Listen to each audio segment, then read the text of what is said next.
నాలో ఉన్న క్రియేటివిటీ మొత్తం బయటికి తీస్తా. నా తడాక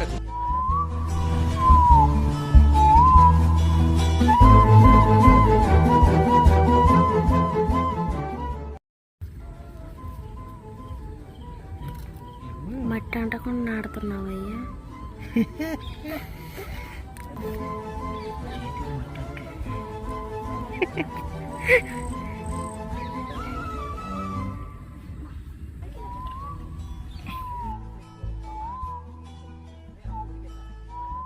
ఏదన్నా పుల్ల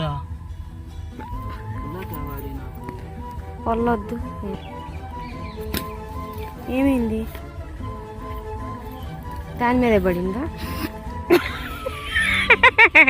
ఏదో స్టైల్ ఇట్లా పెట్టుకొని అన్నాం అనుకుంటే అది గుచ్చుకునిద్ది అనుకుంటే. అచ్చచ్చే చెట్టేలే బతికి. ఇంతటితో ఈ ప్రోగ్రామ్ సమాప్తం.